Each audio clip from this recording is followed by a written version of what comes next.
chasing that multi-ball magic, the stories that it tells.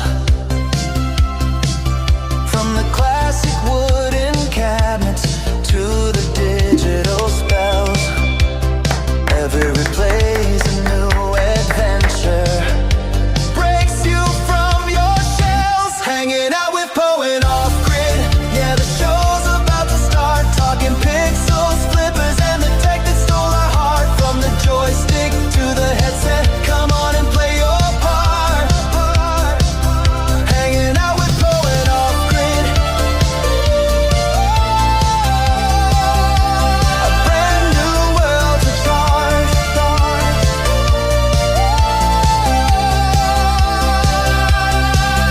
Now we're strapping on the goggles, worlds are virtual and bright. Stepping into new dimensions, bathed in neon light. The future's here, it's crystal clear, and everything feels right. Connecting past and present. Welcome to Hangin' Out. And through Let's do this. the night.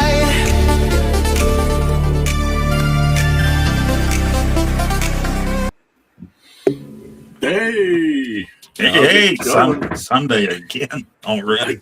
Again. Seems like every week there's a Sunday lately. Yeah, well, what's up with that? What's up with that?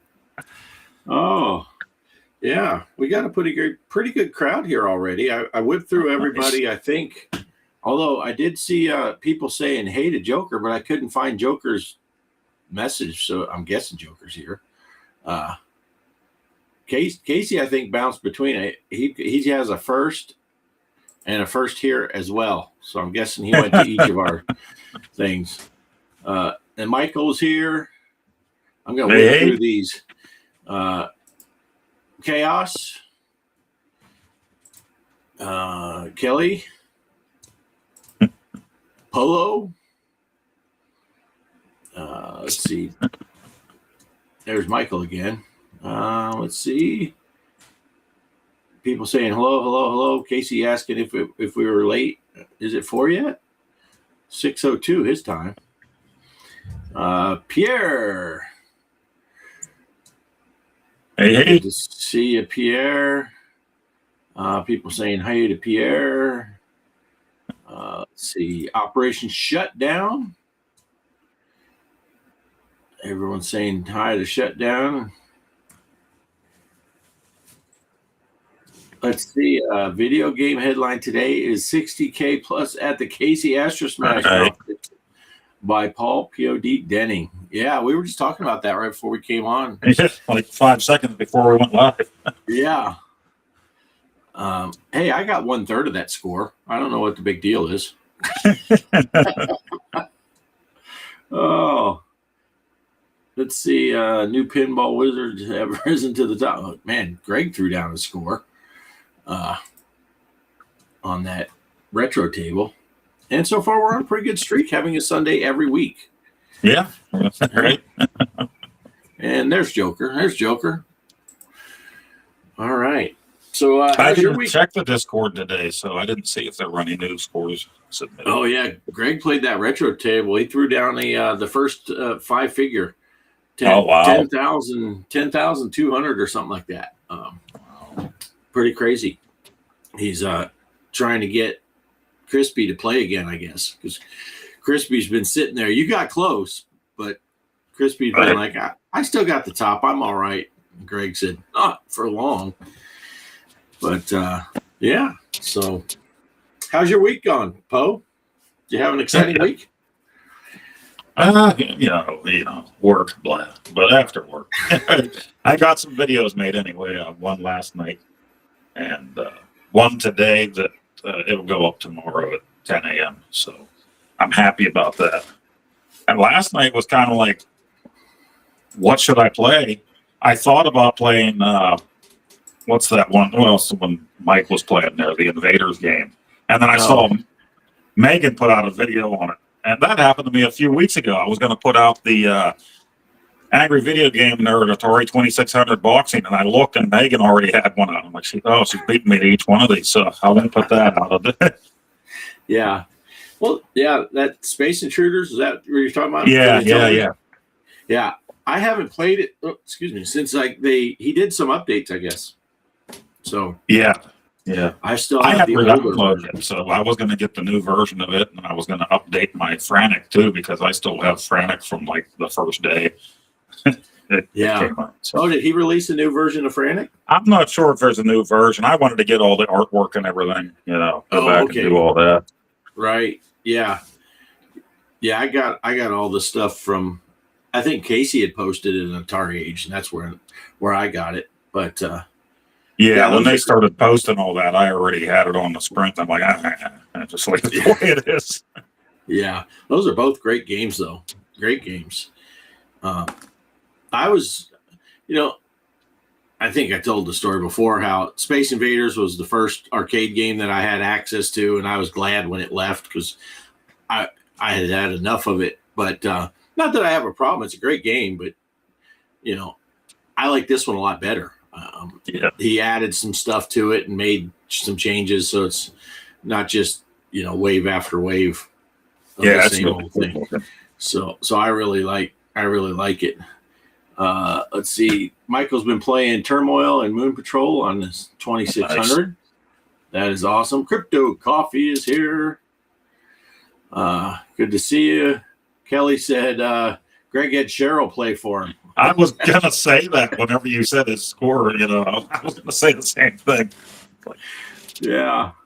I remember when we were up at Greg's house, we were playing a little tournament thing, guys versus girls, and we started a 4-player game on pinball, and it was supposed to be add the scores together and see if me and Greg could score higher than Kelly and Cheryl, and it didn't much matter because it was like Cheryl, Kelly, me, Greg. So it was like, I think they beat us. There was no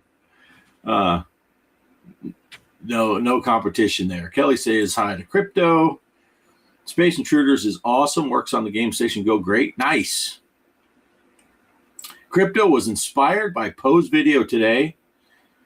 So I just got done beef dropping Mike's mom before you. Oh, that's awesome. That's awesome. Derek's here too. Derek, sorry, I was whipping back through and I knew you were here, but I missed your thing. So Derek's here too. Good to see you, Derek. Thanks for popping in. As always, Derek needs to play Space Intruders too. Derek has a whole list of stuff he needs to play. Right. But don't we all, though? Don't we all? Yeah. Like I had that beef drop game that I bought during the last chance sale, and it's been sitting here unopened for 2 or 3 years or something like that. So I'm like, I should play that. Yeah, it's crazy.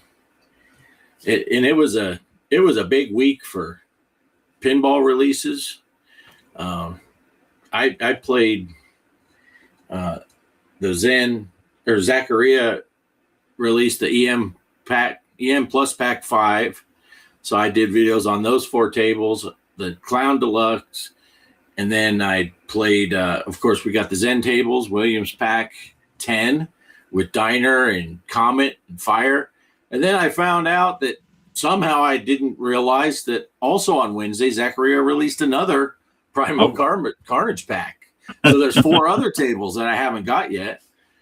So I'll be doing that this week. And yesterday I was trying to remember which Zen game you guys set up to play. Yes, Diner.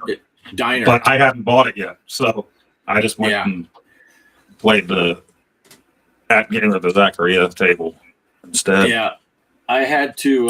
I still have to buy it for out here because I did buy it for the VR, but I can't join the tournament. I mean, I could play it and just post the score, but yeah.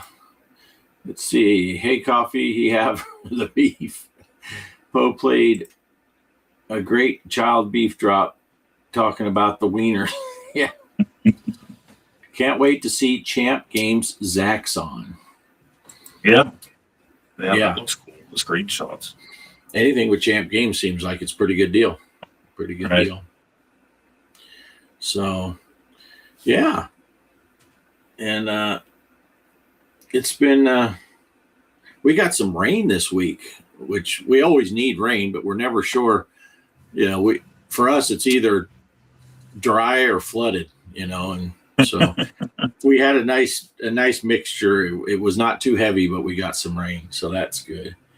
Yeah, we had a good bit of it during the week, and temperatures they've been low now. You know, for a while they were hitting the 70s and 80s. Last night when I was making my video out here, it was like in the 30s. That's why I had the big coat on again. So it's so strange that we're in May now. You know, in April we were getting all that nice weather, and now we're getting crappy weather. So. Yeah. Temperature-wise, we had a few really nice days. But today is nice, 80 degrees, so it's not ridiculous. I got the air off for now in here, 74 degrees. We'll see. Oh, nice. But if all it takes is the sun breaking out from behind the clouds, and it'll start baking me again. But yeah, we did have a nice break in the weather, and now we're gonna get some sunny, hot weather again. I think. I don't know. It's coming. So it won't be too long. I always say that in the wintertime when everyone's complaining about how cold it is. Just wait a little bit. We'll all be complaining about how hot it is. It's coming. It doesn't take long. Yeah, it is. It's always here. But yeah.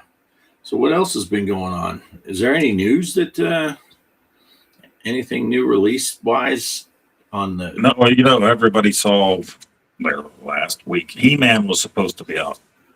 And I kept looking, and they kept saying the 28th, and then all of a sudden, no, summer is when it's coming out. So, like, well, I mean, if they're fixing something, that's great, you know, but still a little disappointed with that. Right. Yeah. It's kind of the same deal with what we had with the At Games Dinosaur Dynasty 3. It was all set for like the 26th or something like that, and now it's just on an indefinite hold. We don't know. They're not saying anything. But, yeah. I decided to continue on with the Jay and Silent Bob game, so that's what I'll be posting tomorrow. And, well, yeah, Nice. what a fun game. Yeah, you got to get it when you get the chance. Yeah. I was laughing my butt off playing it today. Yeah, I need to grab that game. Play some 2-player with Kelly. Get things going. Maybe live stream it. See what's just play for a while. Yeah, that would be cool. Yeah. Thought about doing that with the truck sim too again. I used to do that with the truck sim sometimes. I thought, man, I might take a long drive that'll take me like 2 hours or 3 hours to do it and just live stream the whole thing. Yeah, just road trip for everybody. Yeah, people can pop in and pop out. But those are fun while you're live, but it's hard to get people to watch the replay when Yeah. you see a 3.5 hour live stream. You're like, oh, I don't know about all that. Hey, Megan's here.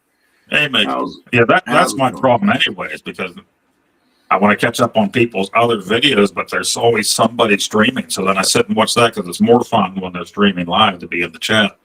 Right. So I got a lot of videos I need to watch still from people. Yeah.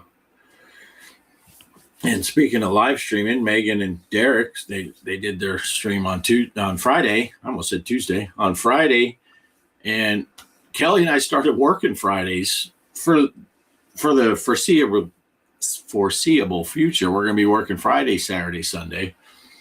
So, yeah, we didn't get to watch much of Derek and Megan on Friday, and then yesterday during Mike's Gaming Gala stream, I was just swamped with people. Oh my gosh, I don't know. Have you seen any of the news about that? What's going on in El Paso with that BTS concert or whatever they're called, that Korean boy band type thing?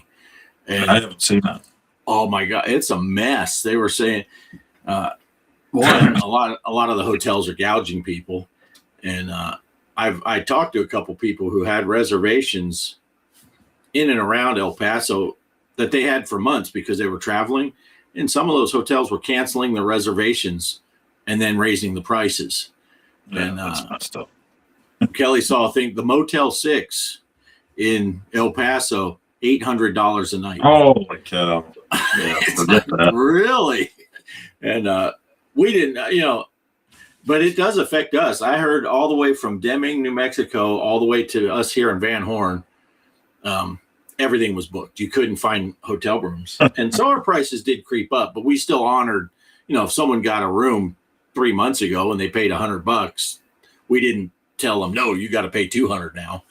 But, right. and we didn't get into gouge level height. It's like a room that was 129, maybe now it's 169 or something like that, because we were sold out, but not anything ridiculous. Seen that happen around here with the NFL draft last weekend was in Pittsburgh. Last year, the U.S. Open close to here, and everybody all of a sudden was running out their houses for $1 zillion and parking on their property, stuff like that. Everybody just jumping in on it. Yeah. It was funny because we'd get people in yesterday and they're heading over to this show. And the show, I guess, was supposed to be from 8 to 11 p.m. And I was telling people, because we're right on the border between Central Time and Mountain Time. So El Paso is in Mountain Time. We're in Central Time. And I would tell people, now, when you're planning your drive over there, you will pick up an hour. And they get all excited. And I said, but remember, you're going to lose that hour when you come back. And they're like, what are you talking? I said, well, if the thing ends around 11 and they got that many people, the traffic's going to be a mess just to get to your car and get to the highway. So now say you're leaving El Paso at midnight. It's a 2-hour drive plus an hour. That means you're back here at the hotel at 3 a.m. And the kids were all like, whatever. And the parents were like, what? And then I saw a couple of them this morning as they're checking out. And one of them was funny because the assistant manager, she was over talking to me about something when these people came out. And I said, so what time did you get home? What time did you get back here to the hotel? And they're like, 3 o'clock in the morning. I said, what time was it I told you you'd get here? 3 o'clock in the morning. And, they're like, yeah, you nailed that one. But yeah, it was ridiculous busy. Hey, Mike's Gaming Gala is here. Now you can start. Yeah, it insane that people are coming from all around the country to go to this show. And they were showing people in Dallas. The airlines overbooked their flights, so they couldn't get people to El Paso. They were paying people like $2,000, $3,000 in compensation because they lost they couldn't go to the show. They couldn't get all their hotel rooms were paid for already and all that. And it cost the airline a fortune. And amongst other things, it's just crazy. But I guess people are having fun. So, whatever. But I couldn't imagine dropping that much money. No. The people that stayed at our hotel, most of them stayed for 2 nights. And, they're dropping $400 right there on hotel room. That's not counting the gas to get here and then the gas to get over to El Paso with gas prices now, plus the price of the ticket. I don't know what they're paying for parking. One guy I talked to, they flew, I don't know where they flew from. They flew into Dallas, rented a car, drove from Dallas to here, which is an 8-hour drive, and then had to go the 4-hour round trip to El Paso and back, plus buy the ticket and the park. They got to be a couple $1,000s into this at least to go to a 3-hour show. It's like, wow. That's probably all lip sync. I don't know anything about them, but these days. I don't know. Yeah. I'd take the 3K. Me too. I should have said, hey, book me a flight that you can't give it to me. I don't want to go to the show anyway. So, yeah. Pierre's asking Mike if he saw the 60,000 score. Yeah, that's nuts. Wow. This guy scores 20 out of 10. Didn't lose any ships. Let's see if I still say widgets or somebody will make us a new game genie for the sprint somehow. Yeah. See, I see that. I think that's a waste of ships. guys would have all those. When I played that contest, I used up all of my ships. I wasn't just leaving them sit there. I was down to the last ship at the end of that thing because if I got them, I'm going to use them. You guys saving all your ships. My micro finally came today. Yeah, Mike's mom knew about it. That's where it came. Nice. So Casey's got two. Casey, the pinball gamer. I did finally play that. I went downstairs and played that on the table, the micro, after I got my good score on the Switch. And I did. It took several tries, but I did get up in the 700 or whatever it was. So just below what I had on the Switch, but it took a while longer on that table to get it. Yeah. Yeah. Casey doesn't like that table, he said. I think he's just being polite because Kelly's score is higher than his, and he doesn't want to pass her and make her feel bad. Well, so. The first game or so, I would have definitely been last. I didn't post a score, but I'm like, holy crap. You know, the ball comes down, it's out. It's out. Yeah. It's out. I'm like, game over, man. Wow. I didn't realize that you had to have the pop bumpers lit in order to get the hundreds for those holes. I had one ball, I launched it, it hit like one pop bumper, maybe two, I don't know, what do you get, 10 points per pop bumper? But then it went over into this side's 200, and at the end of the ball, I had 20 points. I'm like, what? I watched it go in the 200 hole, and then I had to read up on it, and I'm like, oh, yeah, you got to light those pop bumpers. But again, if I could put any two balls together, I could get a pretty good, easy there, Mike. I could get a good score because it seems like every game I'll have like ball one, I got 5,000, and then ball 2 and 3, I get a total of 1,000 between them. Right. Right. And then I'll play the next game, and ball 1 sucks, but ball 2 is 6,000. It's like, well, why can't I put that ball 1 with this ball 2? But yeah. Greg threw down a big old score, though. That's gives everyone to shoot for. Let's see. He did die, but not many, he says. Mike said, that's a great game. 10 out of 10. This is why I don't give you 10 to 10 as a participation. No ship. Hey, there's Kaos is back. He says, yo. So Poe did a video on Beef Drop. Fun fact, Beef Drop is my nickname for Bart's mom. Nice. Crypto already busted out the Beef Drop jokes. Yeah, both in the video and here. He was all over that. Yeah. Yeah. Casey says, yeah, that's it. He's letting Kelly stay ahead of him. I don't like that one or the one from a few weeks ago. Same style. Yeah, those retro tables, they're hard. It's not an easy game to play. It's simple in as far as rule sets, but difficult to get a good score. And that's why I tend to pick the remakes or the deluxe tables because they got more going on. Greg likes picking those retros because he remembers, when those tables like that came out in the 40s and 50s, Greg was also in his 50s. So he has a lot of nostalgia for that stuff. Yeah, that rider's table, those holes are brutal. That's like Mike's mom. Her holes are brutal. Putting two balls together. But you always score. You always score. You always score. Side by side playing coming soon. Yeah, nice. Yeah, it's funny to me. What I like, Casey says he's not having fun, and I get it. I play those retro tables sometimes, and I hate it. I'm like, this sucks. But what I found works for me, especially since ours is right there in the living room, I'll play a game or two, and then I'll leave it on, and just leave it sitting there. And then we'll be watching some YouTube videos or something, or I'll watch someone's live stream. And when they get done streaming, I'll go over and play a few more games. And then I'll go play a few more. Just leave it on and go play every once in a while. And you get to know what you're doing at least and trying to. It's all about nudges, I think. You got to try to nudge it away from those holes to keep it going. Because it's funny, I drained the other day a center drain, and I turned around to Kelly and said, I think that's the first time I ever center drained on this thing, because it always goes in one of those holes up top. Right.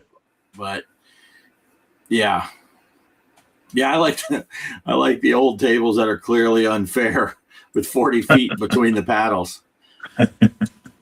Although, speaking of space between the paddles, some people's favorite game of all time, Fishtails, Williams table, we fondly refer to as Drain Tails. When they released Fishtails, and Poe, I think you know this story already, the arcades complained because people were playing too long, so they reissued shorter flippers to make that center gap bigger, so that it would drain more and they'd make more money off the machines.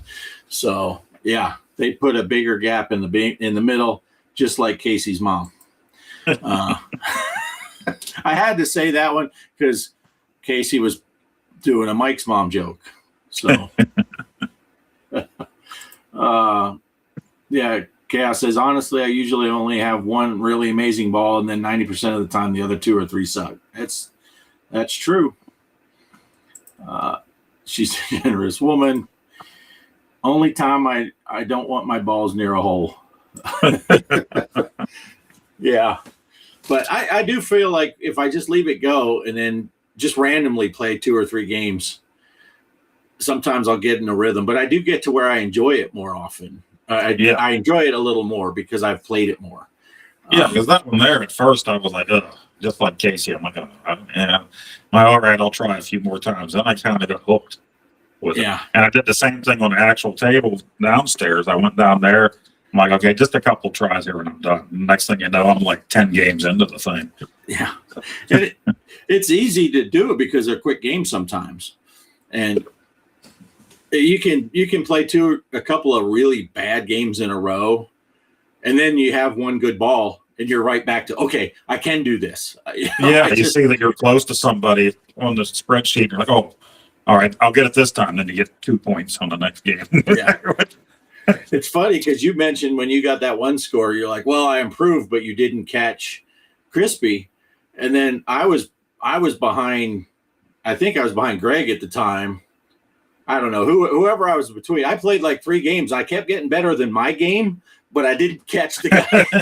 I'm like, and then I leapfrogged over Polo by 50 points. So that was a squeaker. That might encourage him to play again, being that close, getting beat by just a smidge. But, yeah, we're still early into the challenge here, so lots of time left. Yeah, still got a few days. And again, if you bought the new ones, play Diner on Pinball FX. Diner's a great table. Anyway, it's got fun call outs, trying to feed the people in the diner. Each one has specific I'll stuff grab they want. Because I do like that table. I just didn't grab it yet. And the wife was looking through, I don't know if it was emails or what the other day, and she's like, well, what's this? She saw the AES, the Neo Geo Anniversary Edition. I'm like, Christmas present? She said, yeah, probably Christmas, birthday, and Father's Day present. Yeah. It's so when's that come? Did it come? Now, they release in November. Oh, it's not till November that it even releases? Yeah. Okay. Got a while to wait. Yeah. That shows you how much I've been following it. I knew it's coming. I didn't know Well, when. then they're also saying that PlayOn's working on another console, but they're not naming it. Somebody released that. I think they did an interview or something with them about it, and they said that PlayOn's working on another one. So right now, all we can do is guess what that would be. Yeah. Huh. I don't know. Interesting. Yeah. I had a feeling you would pull the trigger on that, though. Yeah, I wasn't going to. I never had one, and I always wanted to add it to the collection, even though I knew buying the original games is kind of out of the question for most of them. And that's what you see, like, at least back in the day, a lot of the collectors would say, hey, I have the system, but the games are too expensive. But at least I have the system, you know. I thought Right. about doing that for a while, but now this came out. Plus the weight I thought looked cool. So Yeah. Nice. Nice. Well, that's cool. Yeah, I don't have anything new coming. I'm sure there'll be something announced, though. There always is. Really soon we'll have something, a couple of things announced for the Christmas season from Atari or somebody, and then I'll be like, crap, I want that. You know, they do it every year. So see. Yeah. Mike says he's still resisted so far. Yeah, well, and I wonder, put your guesses here, what you think PlayOn's working on for their next system. Yeah. Yeah. I wonder what it is. Emulate your fate, says Chaos. I wouldn't mind if somebody came out with another HDMI Super Nintendo, because I didn't get the one from Analog back in the day. So, I mean, I have a lot of Super Nintendo games laying around, so that would be cool. Plus an EverDrive for it. So. Oh, But there I you don't go. know. I don't think, well, it wouldn't be anything Nintendo related since it's PlayOn. Yeah. Huh. I don't know. Coleco? Maybe. I don't No, know. I wouldn't need that because I have the Phoenix. I wouldn't need it, is what I'm saying. Wouldn't get it. Yeah. I don't know. Chaos says, I have a question. Does anyone think that they can tell emulation from hardware? I don't know. I don't know. I can't because I'm not an aficionado of that stuff. I'm a casual player. So if it works, I play it. But up to date, best emulator out there compared to early days, obviously. Yeah. Yeah. If it was an early emulator where you're like, yeah, if you push left in the fire button, your guy explodes. Yeah, that's not so good. But yeah, I don't know, with a modern emulator, which is kind of what the Sprint is, right? It's just a emulator in a box with the accurate controller. Yeah. So, yeah. Yeah, I wasn't thinking about it, but it could just be that maybe PlayOn is working on the Intellivision Plus for cartridges. Could be. Oh yeah, could be that. I had an idea the other day. Who was I watching? It might have been during Mike's stream, and I was thinking, Brian from BD Retro Mods, he makes stuff, and OG Hugo was in the chat, and I was thinking, you know what I need to do? I need to get a hold of one of these guys and see if they can make the Intellivision controller, but then make it so the buttons will control my TV, so I can call it a remote and show my remote just for Mike and say, you can't say anything. This is changing my channels on the TV. This one is for playing the game, and this is my TV remote. But Intellivision Plus should be this holiday season. Yeah, so that might be what the unannounced PlayOn console is. Could be. Yeah. I don't know. All I know is if they do come out with an Intellivision Plus that has a cartridge slot and all that, I won't be buying that. But they might lower the price on the Sprint at the same time for a special, and then I can buy a backup. Right. I don't have Casey money. I can't just go buy 47 Sprints. I'm going to have to wait till a backup goes on sale. But I think I will. When they drop down, I'm sure I'll buy a second one just to have. All right. But I probably would, just because all the homebrew games that I haven't come out for the Sprint yet. So they're kind of just sitting here until I either fix my Intellivision or right. a Plus comes out. Well, yeah, and I get that. I probably would consider it if I had physical cartridges, but I only have one, and that's the original baseball that our buddy Mike, the Gaming Road Warrior, got me for Christmas a couple years ago. That's the only cartridge I have, but it is.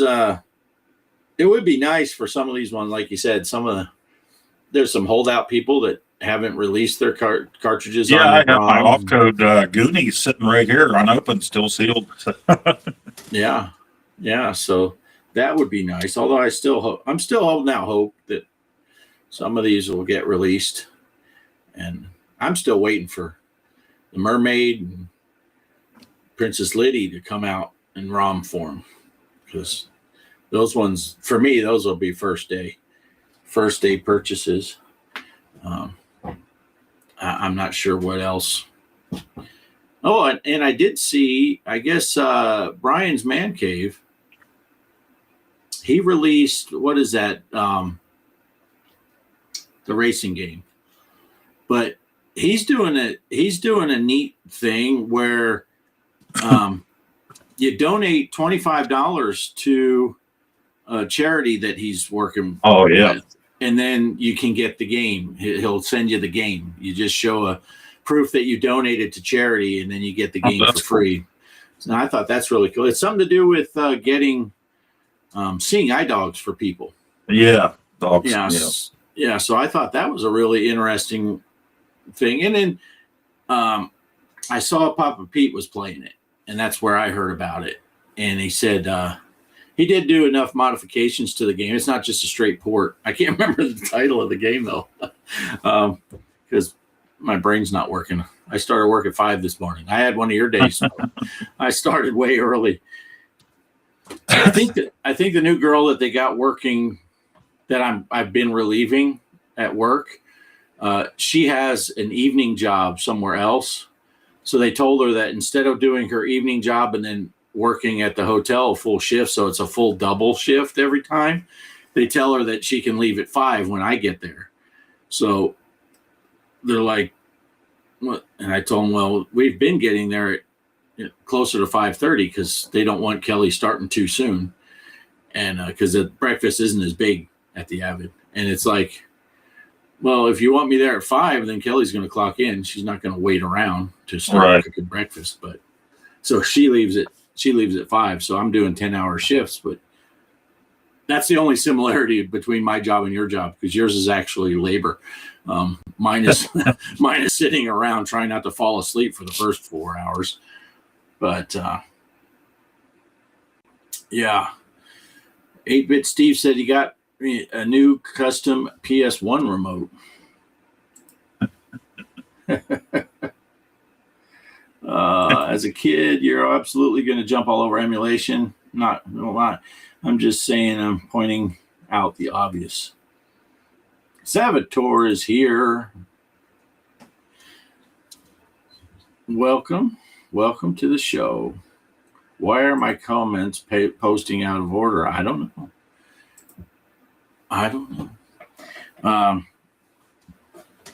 Yeah. So, but there are still holdouts that you need to have a cartridge for Intellivision. So, and of course, there are a lot of people like yourself that have a lot of carts and they would love to have it. But yeah, for me, I mean, even though you can do a ton of this stuff on emulation, like Kaos is saying, a lot of people like playing on original hardware or anything, a console, other than playing on a PC or a laptop, trying to find the right controller for everything. Yeah. With the Sprint you have and a television remote right there in your hand. So right there. Yeah. Yeah. That's what I like. I mean, it's always been that way with emulation for Intellivision. It's like, but the controller is so unique. You can only play so many games on an Xbox controller, because eventually you need, you can't play Utopia on an Xbox controller and try to build all the stuff. But as soon as I saw, man, I don't care that it's running an emulator. I just like that you have the actual controller. Chaos is barely laughing his balls off. Nice. But yeah. Well, my Rev game should finally be here tomorrow, but I have a dentist appointment at 5 p.m. So probably come home and eat and be time for Casey's show. So I probably won't get to play any anything tomorrow. Yeah. Which one did you order? I got the what is it? All the Pac-Man Oh, games. you got the Pac-Man? Yeah, and Super Mario Brothers. That's right. I bought the digital, physical thingy. Right. And I love those. I do like those. Let's see. Poe, you're banned too. It's your show, but you're banned.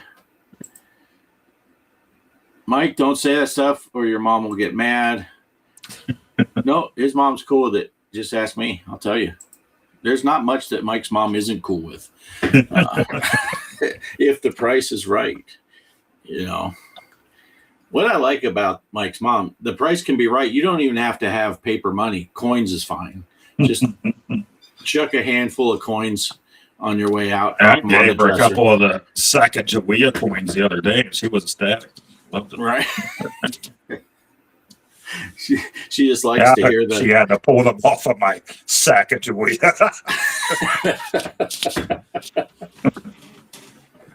Oh, nice. That's good stuff. That is good stuff. That's quality entertainment. You don't find that on other retro gaming shows. Oh, Mike's laughing. That's all that matters. That's all that matters. It is getting a little warm in here, though, with my PC on. I might have to kick my air back on. I can tell that it did rain this weekend because my outside air temperature thing is not working for this one. Every time it rains, it takes like 4 days for it to kick on again. And then it does. Hey, there's Jabba. Bitcoin. Ain't nobody's mom in this chat's earning Bitcoin. That's a little expensive. Jabba's here. Good evening, all. Some nice scores on Devil Riders Retro. I could only manage about 7,500. Yeah, G. Parker threw down a 10,000, the first 5 figures. So it's up there. Crazy. A handful. Phil's mom gives me change for a nickel.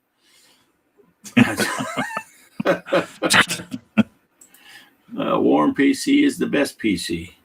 PC, I get it. I get it. Yeah.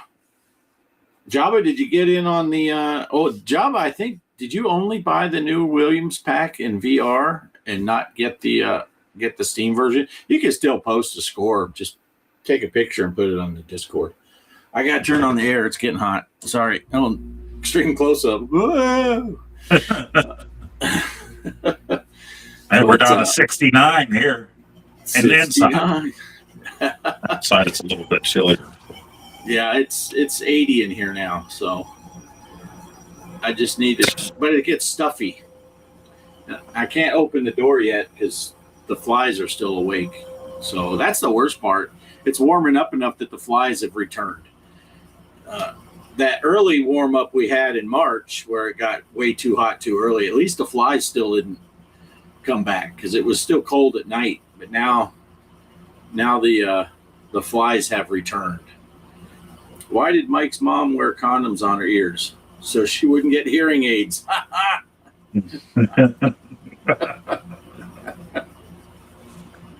That's a good one. That's a good Usually one. she likes her ears to go hair back so she can hear you coming.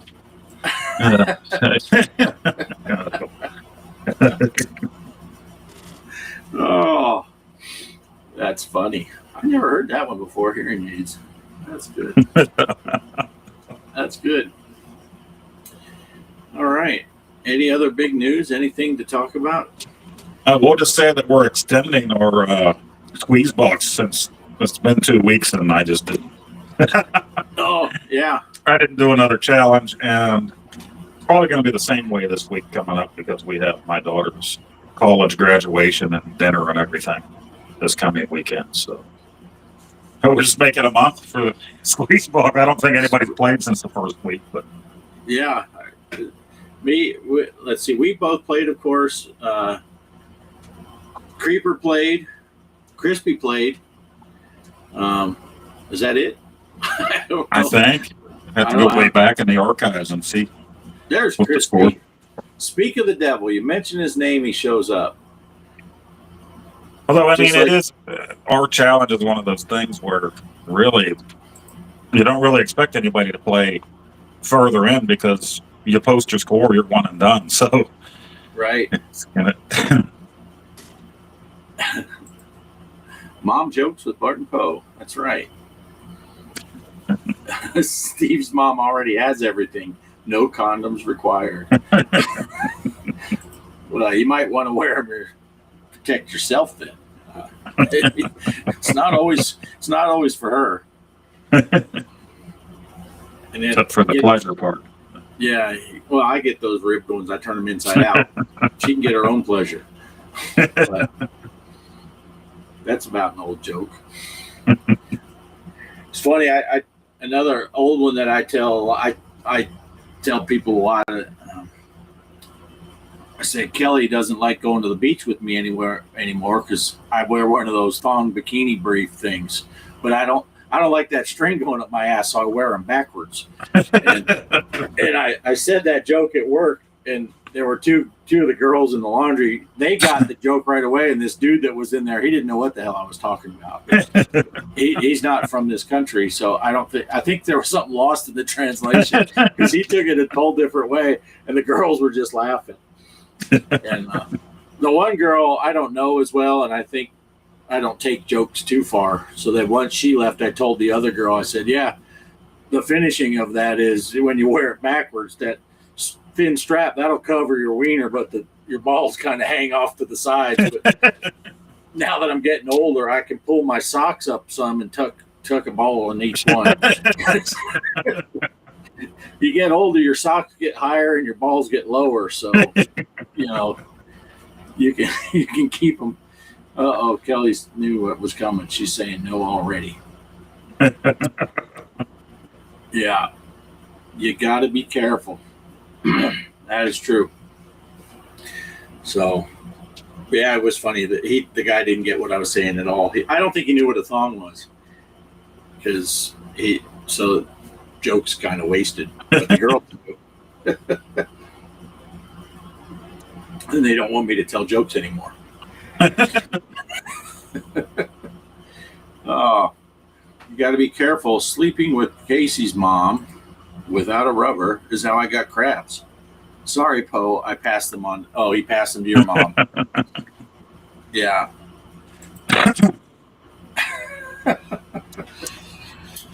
Oh, yeah. We could just, one of these shows, Poe and I are just going to turn off our mics. We're going to play some of that music we used to play when Greg would fade out in the middle of a stream, and then just keep putting mom jokes up on the screen. Just an hour of mom jokes. Brought to you by, yeah. So I played, let's see. I did get back into some iArcade this past week. I played me some, I played Donut Dodo. Oh, yeah. It almost qualified as playing a game. It's amazing how much you forget when you don't play for a little while. And you get the patterns down, and then, I don't know how I would play it anymore. Yeah, and I played the whole first game, which I never even made it past the first screen, so it's like that hardly qualifies as a game. And then partway through my second game was when I remembered, oh yeah, you go after the flashing donut and keep getting those, and you get more and more points. I was just kind of like when we first started with the game and you didn't know any of that, and you just get all the donuts and move on. It's like, oh wait, right. No, there is a strategy. And then I died. I lost my last guy because I forgot on that second screen, and fireballs will hop out. And I forgot that it goes right down that ladder. So I'm like, I'll just wait here on the ladder. Oh, fuck. Sharing is caring, says Derek. Best stream ever, says Mike's mom. And you can imagine what kind of stream is going where. But yes, that would be a funny stream. So Casey did a surprise live stream today. Surprise for me. I did not know he was live streaming. And I was late getting home from work, and I saw he was live, so I jumped on and caught just the ending of it. I got to go back and watch the beginning. And but he had the developer for, what is it called? What's the official name? Return to Cloudy Mountain. Return to Cloudy Mountain. I'm looking forward to that one. Yeah, that's good. Because that's kind of a go-to for me is Cloudy Mountain, the original Advanced Dungeons and Dragons. If I just feel like playing something, but I still can't. I'm struggling. When I was a kid, like most of these games, we found out, when we were a kid, I'd play that purple level, just press the disc to start the hardest level, and I could make it through without losing a guy. Now I can't make it. I have yet to finish the hardest level. I can finish the third level. I don't think I've made it without dying at all, but I can finish the third level pretty much every time. But the fourth level, the hardest level, I still have not beat since I got the sprint. It's like, but yeah, Casey didn't get to promote very much. It was informative. Paul Denning, POD. Yeah. So, yeah. Oh, have you guys ever tried Super Spy Raccoon? I think I get around fourth or fifth board and just cannot pass it. I've never tried it. I saw that one on there on the list of Flint arcade games, but I haven't bought that one yet. Huh. Yeah. Yeah, there was something I missed in the last few years. I mean, it seemed like they put out a lot of stuff in between that time. Yeah. And you did those videos of those couple of games, and especially what's the haunted house one called? Living Dead House. Living Dead House. Man, I wish I could get that on the arcade. Yeah. That looks like a great game for that. That would be fun. But I don't know. Did they stop putting them out for the arcade at all? I think so. When I clicked on those, I went to their site, and a lot of them either just showed like the Switch and the Steam icon, or else just Switch for some of them. So, yeah, I mean that's cool. It's better not being able to play it at all, but there's something about some of those that got that arcade feel. It's fun to play on a cabinet like that. So, I would. I would love to get that on there, but I'll probably end up, if they're not available, I'll probably end up buying them for the Switch because they still look like fun games. Yeah, and they're pretty cheap for those games, about $5.99, something like that. Yeah, just a few bucks. So what the heck? And it supports him. He's going to make more. So that Super Spy Raccoon, that's the same. Yeah, that was in there too. A handful of them in there that I hadn't tried yet, so I'll have to go take a look again. And where do you find them at? Those, well, I found through their website. I just looked up Flynn's Arcade video game, whatever their thing. I found their site in the drop down and clicked on it, and then I went through all their games they had listed. And if they said Switch, then I went to the eShop for the Switch and typed in the name of the game to find it. Okay. Yeah. That's cool. Because I think that did we get the Donut Dodo and stuff? Was that on itch.io? Yeah, I think Donut Dodo and Cash Cow, I think, but they never put that Murtop on there either. That was on Switch. That was fun. That's a fun game too, yeah. That is a great game. Super Spy Raccoon is perfect for the arcade. Yeah. Unfortunately, and I don't know if it just faded away. Although I know that Discord group. Are you still a member of that Discord group with the arcade? I am, but I haven't gone on there in forever. Yeah, but I get notifications from it. I never silence the notifications. So it's a very active Discord, but I haven't been there in a long time. Mike's going to check it out. Yeah, I'm going to have to check that out too. Super Spy Raccoon. Tell Kelly, she's probably watching right now, and she'd be like, hey, look for the Super Spy Raccoon and Living Dead House for the Switch. Those look like a couple of good games. And the Jay and Silent Bob. Oh yeah. Because I am kind of interested because I guess I could hook up the somewhere. I got to figure out. You get those things that you can put your Joy-Cons and make it like one controller. I have one of those somewhere. Yeah. I don't know where it's at. They did say on that Jay and Silent Bob, you can just each use one Joy-Con, but people said it's kind of hard because you're holding it sideways and it's kind of small. Yeah. And then I'm guessing, can I plug in that or use it wirelessly, that Oscar Mayer Wiener controller you got me? Yeah, I As think one, that's supposed to. and then use the double Joy-Cons for the other player. Yeah. Which I'm not opposed. I've done the double Joy-Cons just unhooked and just holding them. Right. Instead of having them in the holder, just hold on to them in each hand. It's sometimes it's even more comfortable depending on how the buttons are. You just chill out. Like if I play pinball sometimes, before I built that holder or 3D printed it, I just put the thing vertical and just hold the two Joy-Cons in my hand, just kick back. Jay and Bob is great, says Crispy. Yeah. It is, and it cracks me up at the same time, just laughing at all the stuff that's going on. Yeah. Yeah. And like I said last week, Kelly and I like playing those types of games together. Just run around beating the shit out of people. It's fun. It is fun. So, yeah. Good stuff. Anything else? What else is happening? What else is happening in the world? Yeah, I tried to see if there were any other releases, and I didn't really see much of anything. So, just waiting now for He-Man to come out in summer.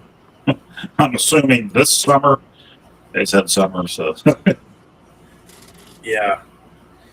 Yeah, that's how I feel with some of the pinball stuff. Is Jay and Bob multi-online? I don't think so. I don't think it's multi-online, but it's multiplayer local, yeah. Jabba says, will you guys be picking up the C64 handheld? No, I saw those, but no, I won't be. I grab so many things now, like the handhelds, and hardly touch them. So I didn't have a C64. My brother did. So it's really, there's two of those, right? They have the C64 and another one of the old computers. Just handheld that look like them. Oh, yeah. I had a neighbor kid that had a C64. I never had one. Yeah, I ended up getting the wood grain one from, what do they call them? Plays Evercade cartridges. When I went to see my son out in Washington, that's when they were sold out online. And we found this retro game shop, and the guy had a whole stack of them brand new in the case for original price, too. He didn't have them marked up. So I bought one of those, and I bought the Intellivision collection for that. But I haven't even played it much. I play some Intellivision games on it. Cemetery, I haven't bought any other Evercade cartridges for it. Casey says Spectrum is the other one. Spectrum, right? Yeah. Yeah, I didn't have much experience. All the chickens in an online co-op there sounds like a bad idea.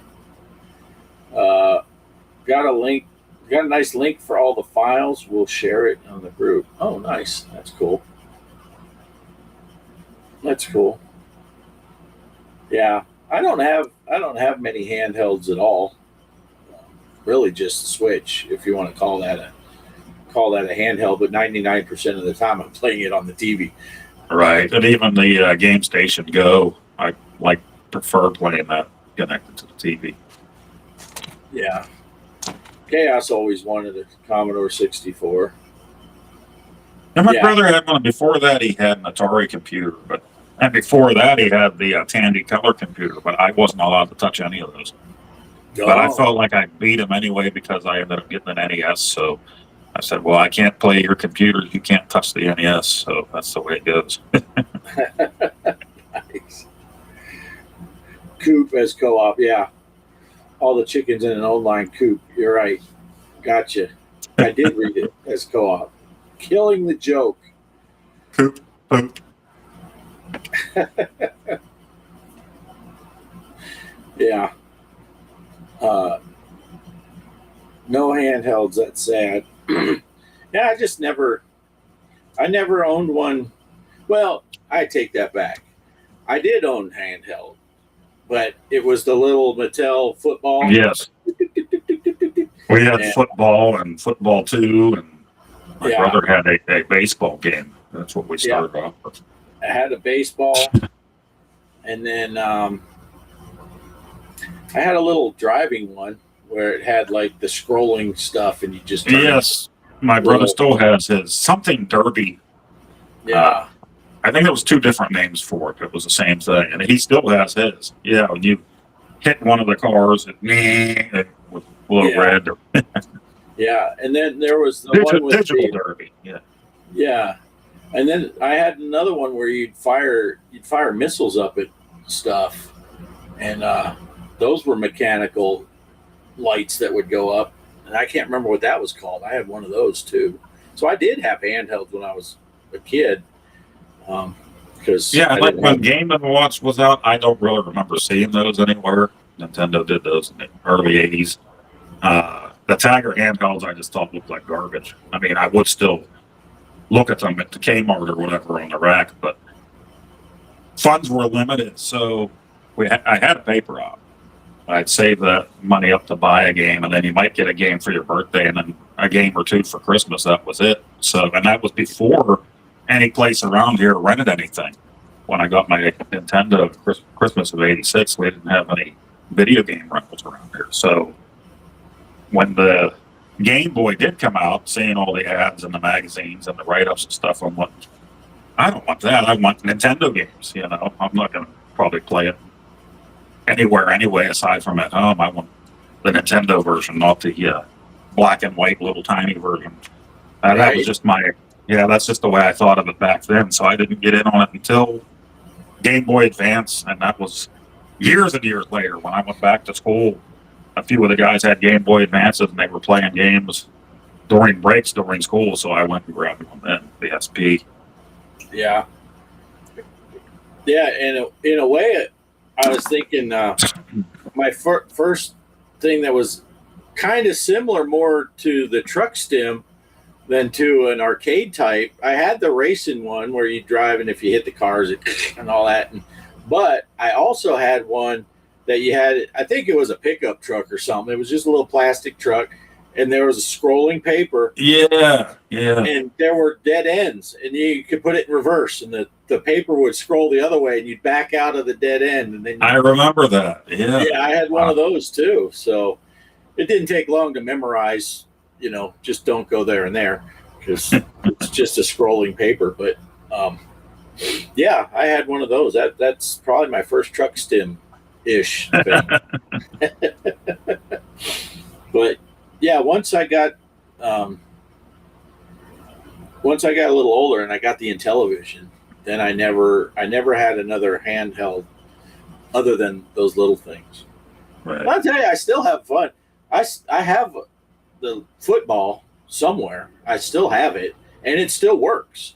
And I'll put a battery in it, and I'll play a couple of games, and then it gets shelved again. But right. And then I had my little. They're not handhelds, but I have it in here. My little. It's back here, but it can be handheld. My little Donkey Kong, which the graphics on the play field, the deck aren't there anymore, and I don't think I have batteries in it. But that's an original. You play Donkey Kong. Somebody else. I had a Pac-Man too. Oh yeah, Pac-Man was a popular one. Frogger. There was somebody out there, and they probably might still be doing it, where if you had that, you could send it to them, and they would refurb it, and they would put the actual arcade ROM of the game on Donkey Kong on it. Oh, really? Nice. Yeah. All I know is I got that Pac-Man, and my uncle was like these guys that mod games and stuff. He's a computer guy. He did all kinds of electronics. And the Pac-Man like that, it was very loud and kind of annoying. And so he said, hey, can I borrow that for a couple days?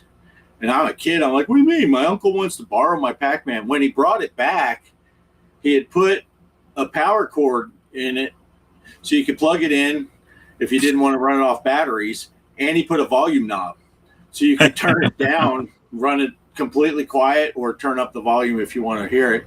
So like if I was playing in the car, it was more for my parents. If we're on a road trip, I could turn it down and they wouldn't have to listen to it. But yeah. Let's see. They're talking about the Switch, whether it's a handheld or not. For years, all Derek had available to him was handheld. Hybrid console with handheld functionality, different than a handheld, unless you have the light version that is a handheld. I don't know. Derek says his Switch is dedicated handheld. We've never docked it to the TV. Yeah. A lot of talk there. Let's see. 8-Bit Steve. When I was a kid, I played more original Game Boy than anything else. First game I ever played was the Panorama Mickey Mouse game. Game & Watch back in 1984. Nice. Wish I still had it. Nice. I only have one. No, I have the new reissued Zelda Mario Brother Game & Watch, which aren't really Game & Watch, but the only original one I have is the Donkey Kong 3 Game & Watch. I bought that one just like 5 or 6 years ago. Yeah. Yep, Derek says, ooh, a Game & Watch. Nice. Nice. And you could play some of those on the Switch online, I think. Game & Watch. I'm not familiar. I'll have to look it up. Yeah. And now you got me wondering about that, getting that little Donkey Kong refurbished with the... Yeah, the real game one, yeah. Yeah. Check your Discord if you can. Let me see. Well, go ahead and talk about whatever you want. I'm going to check my Discord. If you can. Well, apparently I can't because I clicked on the wrong freaking icon. I opened my deck board software instead of Discord so I could do some truck stimming. Nice. Crap, I still have that. Where's it at? The Elgato. I bought that one last year. It was on sale. Told you guys I was going to use it for OBS to change my scenes and all that fancy stuff. And it's still sitting here. Right. Let's see, here's what Jabba sent. Oh, nice. Oops. Yeah, those are cool. sweet. Yeah. That's awesome. Now how do I get... Okay, there we go. I'm like, where'd the button go? That's cool. Nice. So that's... What's that? Pac-Land? What's the other one? Dragon Spirit? I take it off the screen and then I'm asking you what it says. What's that thing? I did see Pac-Land. Yeah, I couldn't see the top. Yeah. Let me put it back up here. Now share and make it big. Come on now. Yeah, Dragon Spirit is the top one. Oh, okay. And now I see. Now you can see. I wish I could scale it a little better instead of just, it's either really big or not. And then there's Pac-Land. Huh, I didn't know I could do this. Maybe learning stuff on the fly. Oh, where'd my mouse go? I don't know where that went. We are back. There's Kaos and Mike are having a big discussion about handheld versus console. See, Jabba says, yeah, they sell for about $100 each now. Wow. Yeah, that stuff's all gone up in price. Yeah. And last I heard, Jabba's still getting screwed over there with the At Games Micro. It's still full price over there. None of that sale price. And I still haven't talked my boy into buying one of those. I don't know. He's thinking I'm trying to get a commission because I keep asking if he bought one. But I just thought the kids would like it. But I don't know. Is it true the D-pad was first created for a Game & Watch game? Yeah, I don't know. that's my understanding. Is that's when they designed the original D-pad that everybody loves so much. It's for the Game & Watch. And they brought it for the NES afterwards. Nice. Your mom likes the D-pad. Yeah. Yeah. I was letting that one sit. Michael used to have the Coleco Pac-Man tabletop. Nice. Nice. Yeah, I never had one of those. See them quite a bit, especially going to like Pittsburgh gaming convention and stuff. People will be selling them, but then it's like, do I want to pay all that money for that beat up tabletop or not? Right. Yeah. Because I prepare for that like I do for the show. You know, we get right time for the expo, and I'm like, oh crap! I said I was going to save back money all year, and I didn't. I wonder what $20 will get me. Right. Yeah. Yeah. Jabba's giving up on the micro. Gonna build a desktop arcade. Oh, that's cool. Sometimes that stuff's fun to build. You know that you can get much nicer V pins than mine. But I built this, so, you know, I got the fun of putting it together and, you know, wood butchering a sheet of plywood and stitching together the parts and saying, hey, look, it works. Nice. Which is how I got started with MAME and all that, making arcades. And I still remember my brother's first reaction when he saw my first MAME machine I ever built. And it was a monster because I made it set up for 2 players had a trackball in the middle, and it had, I think, of course, a joystick on both sides. And I think I put 6 or 8 buttons. So the control deck was huge, right? It was a pretty big unit. And I made it, you know, all in one shape. I didn't make it smaller where the monitor goes.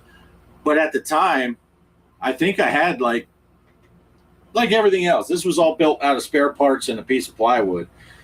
I was using spare parts. So I had like an 11-inch monitor on the thing and this monster.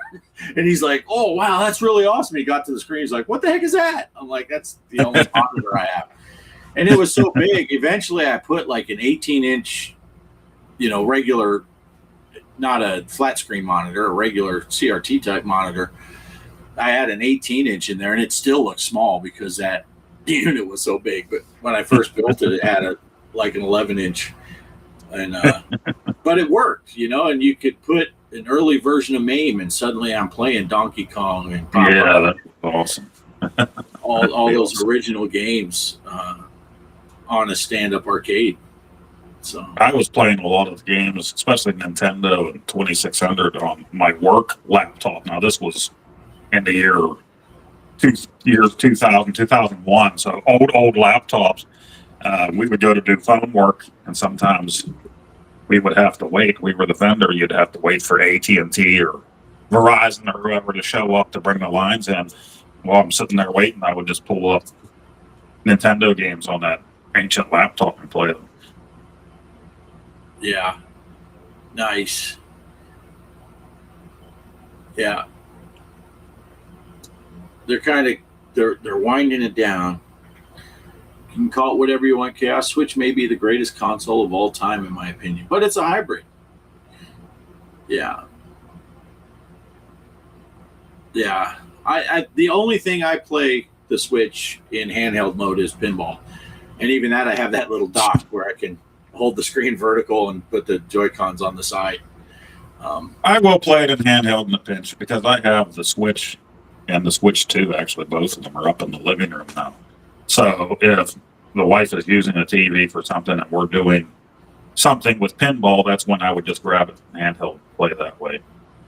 Same reason why I bought that PlayStation Portal for the PS5. If I want to play something like that real quick and she's watching the TV up there, because I have too many old consoles down in the game room and like most of them connected, so I don't bring any of the new consoles down there unless, like with the Switch, if I'm going to do gameplay, I'll bring it down there because I have the laptop and the microphone and everything already set up down there, so I will take it down there occasionally. Yeah.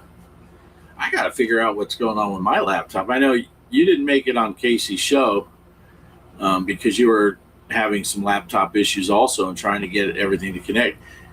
And I didn't go back and watch the replay, but I think during the gameplay when we were playing Astro Smash, I think my stuff was okay. But as soon as we got done and we switched back to the camera, I got all choppy. I couldn't hear half of what he was saying, and I think I was freezing up. Yeah.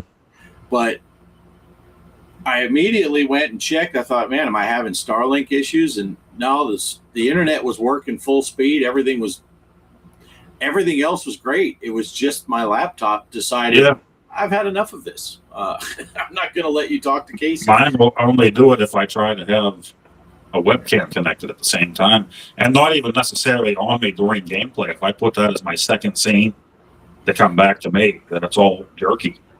But get rid of that webcam and the gameplay's smooth on there. And I've tried all the different settings. I've looked up on the YouTube for trying that, so I'm just thinking that it's just a crappy laptop. So yeah, and I've never had any problem. That's when I live stream Switch or Atari or Sprint.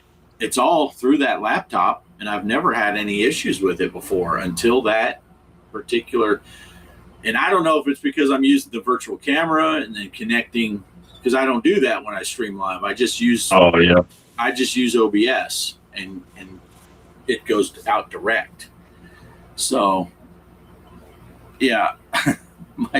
Mike says, all right, the rest of the chat has gone silent. Back to mom jokes. Nice. Yeah. If you ever want to talk about it, hit him up. He'll come on, and anyone who wants a bad mouth of Switch, bring them too.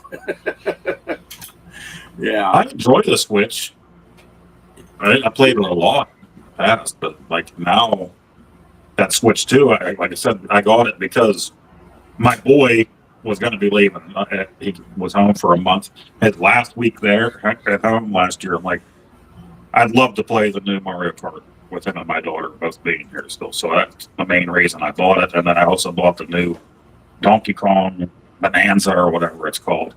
And then it just sat. We played Mario Kart another time or two, me and my daughter, after my son left, and she got busy with work and school again. I tried out the Donkey Kong one once or twice, and I'm probably still like in the tutorial part of it. I was just kind of like underwhelmed with it. I know they say it gets better, but get to it eventually. Yeah, I think those are about the only two Switch 2 exclusive games that I have for the thing. Everything else I just brought over from my Switch, original Switch. It's funny when we first got the Switch, and technically I don't have a Switch. It's Kelly's Switch. I just play on it sometimes. Kelly got the Switch, and she used to play it a lot when she first got it, and she plays exclusively in handheld mode. And it's mostly because her eyes are not that great. So when it's on the screen, even on a big screen TV, she can't see it as well as holding something, and putting it in the zone where it's night, good with her glasses. And right. she would play games in handheld mode all the time. And then when I wanted to play something, I'd put it in the dock and play it on the screen. But yeah, I do have to, I'm sure you've seen in my live streams when I play stuff on the live streams with the Intellivision or the Atari stuff. I have to put my glasses on because otherwise the TV's blurry. Right. I do wear glasses when I watch TV, but I don't wear my glasses when I'm in here playing anything because I'm close enough to the screens. But so I don't wear my glasses when I truck sim or flight sim because I don't need glass. I'm literally, my hand is touching the screen from where I'm sitting, and it's a 43-inch TV, so I'm pretty close to the TV. My mom would go nuts if she saw me sitting this close to a TV. And this one over here with that truck sim on, that's a 50-inch TV, and I sit. I think I measured it once. It's like 20 inches from the screen to where my face is in front of a 50-inch TV. So it's like serious wide view. Yeah. Michael says he'd buy a Switch if it wasn't $400 still. Yeah. Yeah. My son bought the Switch Lite 2 years ago, right after he got to his first tech school. And that's the way he played when we were playing online all the time. But now recently his girlfriend got him a Switch 2, so he's playing on his TV. Nice. Kaos said he always wanted a PSP, but ever since it came out, Mike says skip the PSP and get a Vita. I have a Vita.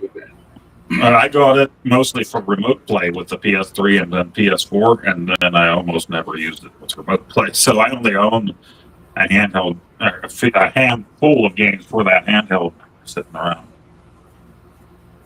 Yeah. Actually, I'm not even sure where the power cord is for it anymore. So.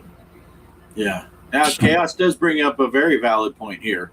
Switch makes any long waiting room visit or wait a cakewalk, or just if you're in the hospital, if you're, whether it's a waiting room or you're having procedures. Depends on what you want to carry with you too, though. I mean, sometimes just a smartphone is enough. You got all your entertainment right there, as long as you have a signal. Right. Yeah, that is true.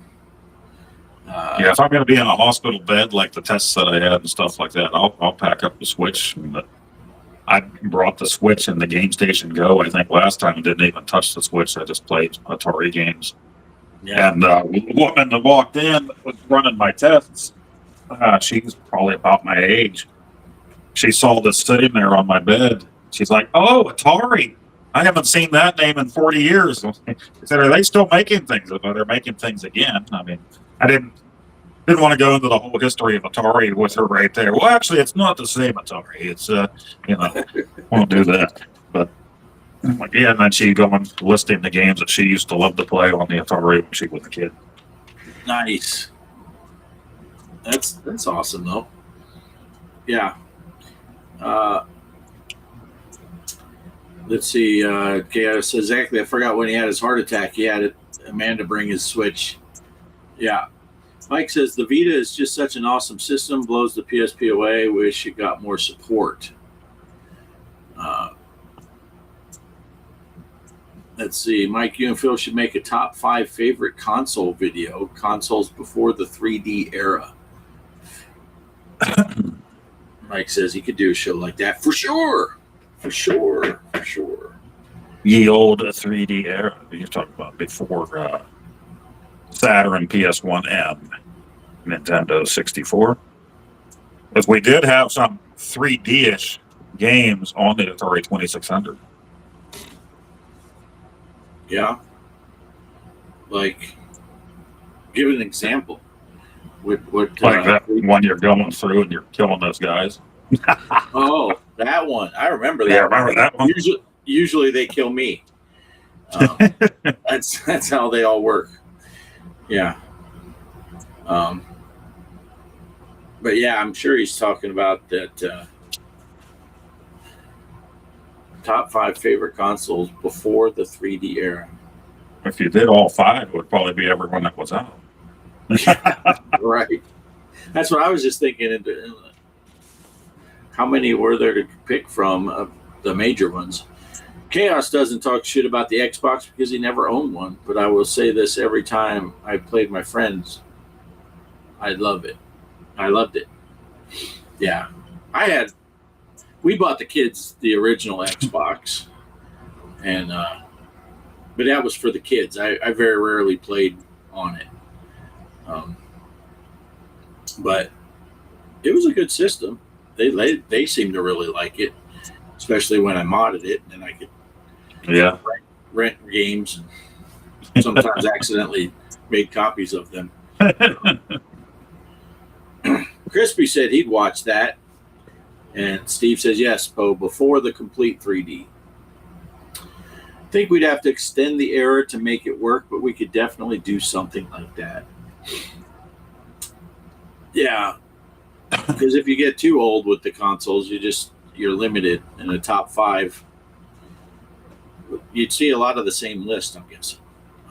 Yeah, my favorite's Pong, and then the Telstar Pong, and then right.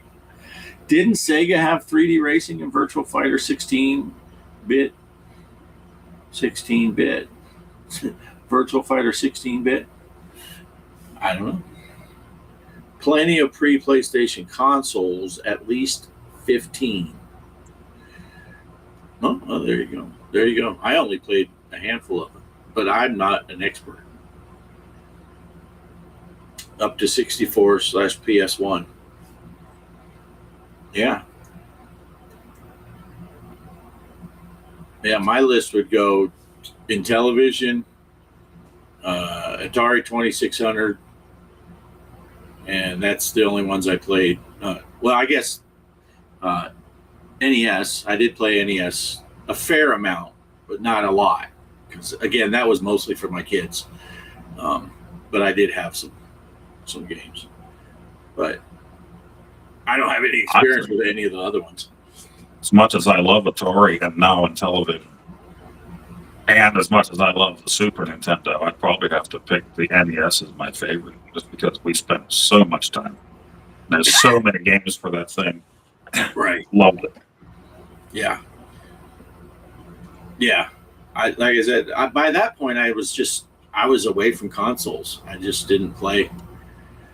I still had. Yeah, it brought me back to consoles because we had our 2600, and then we noticed all of a sudden all the games were cheap. We didn't know what was going on. We're buying them out of the clearance bin. Everybody was playing Atari, and then one day nobody was playing Atari. It just sat there, and eventually my parents moved it to the basement. And then one day I had to go with them to Kmart, and I'm walking towards the back, towards the electronics. I think I was looking at music cassettes and stuff like that, and I saw the Nintendo, the NES, in the case. That was fall of 1986, and I had never even heard of the thing before that. So I'm looking at it, and they put the original graphics on the box as the box art, and I'm looking at like Kung Fu and these things, and I'm like, oh, this isn't Atari. This looks amazing. What is this thing? So then I was on that kick from then until Christmas, telling my mom I want that Nintendo thing they have there in the case. Yeah. Steve says, same for me, Pope. Yeah. Only question I was thinking was it stops at 64-bit. Yeah. Oh, I missed up here. Think about it, though. Atari 2600 generation, 8-bit consoles generation, and 16-bit generation. Yeah. Yeah. I just, like I said, I have such limited experience with all of that stuff.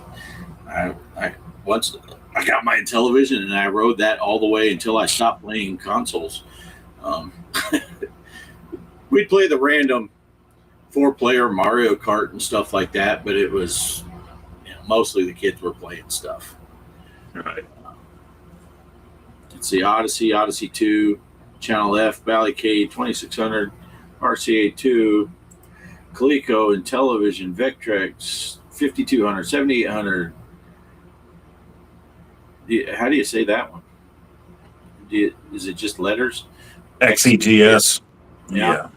NES, Master System, Genesis, Jaguar.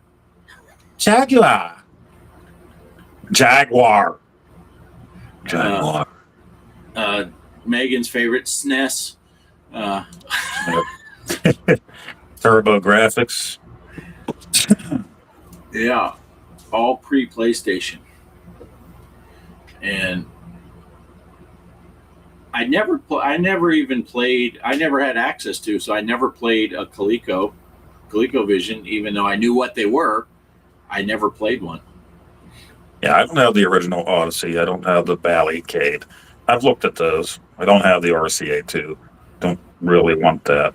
Vectrex I did want for a while, a few times. Would see them at stores before. They were still expensive, but not nearly the price they are now. So never went for one of those. And I don't have a jack, so I don't have a Philips CDI either. So that's okay without that. Yeah, I played 2600. Of course, I own the Intellivision. Oh, now that one's scrolled off. I can't read. And the one that's up on the screen is behind my camera, so I can't see that. I never played the 5200 or 7800. I did have a NES that was mostly the kids, and I had a Super NES, again, for the kids. Basically, my kids had every Nintendo all the way up till, let's see, they had a 64, they had the Super, they had the GameCube. I did play a lot of Wii, though, because of the sports, being able to do bowling and stuff. Oh, yeah. So we'd play that stuff. And then that was the last one. The Wii was the last one that we had at the house, because then the kids were grown and doing their own stuff. And then Kelly bought her Switch. So, yeah, many to pick from, but I'm pretty sure most folks would be picking from the same 7 or 8. Yeah. Yeah. Yeah, you're not going to see many going for the Astrocade or the RCA or Right. things like that. I have a Fairchild. I have a handful of games for it. I think the baseball on that thing is awesome because the controller for that thing, your button that pushes down is actually like a knob, triangular shape, and you can twist it. So you can throw a curveball by twisting that after you pitch it. Oh, nice. And so when I played with the kids, I would do it every time, and it was kind of like you could do it whenever you want. So I get the ball like right to them, and then they get all pissed off. Oh, Sega CD, more of an add-on, but the games were different than the Genesis. Yeah. 32X. Michael's been playing a lot of 2600 games I never got to play. Hey, you and me both.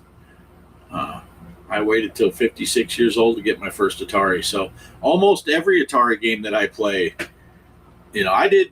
Our next door neighbors had a 2600, and I played a handful of the games there. But yeah, 90% of the Atari games I've never played.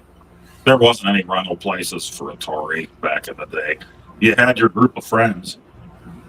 For us, it was the kids on the same road as us. We didn't live in town, so it was like, hey, let's trade with you. Everybody had their little shoebox that had Atari games in it, so not too many. It wasn't often that we would take them to school and trade with the rest of the kids in class. It was mostly just the ones that lived really close by. That way you could just jump on your bike and go to their house and get your game back if you needed it. And their mom and go home. Right. And to give you guys perspective of not only did I never have an Atari 2600, the only friends that I ever had that had one were my next door neighbors in Phoenix, the cousins. They had an Atari 2600. I moved out of Phoenix in 1981. So I never had access to an Atari after 1981.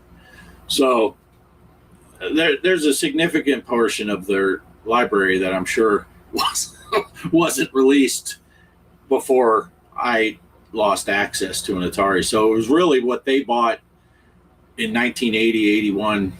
I don't know exactly which year they got their Atari for Christmas, but there was only a couple of years that, so anything that was after, and we left in like early 81. So it was mostly, it would be 1980 was really the year that I had access to an Atari. So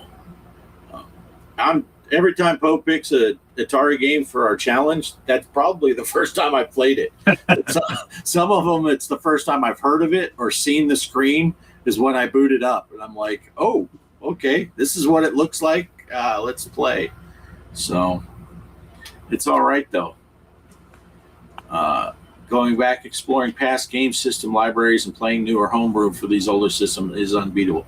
And I am finding that extremely fun. These homebrews and discovering what they're able to do with the systems now, Right. compared to when I got to play it in 1980, and wasn't even the more modern of Atari games. You know, it's like I was playing the old stuff. The original 2600 version of Pac-Man was so disappointing. Oh, don't let Phil hear you say that.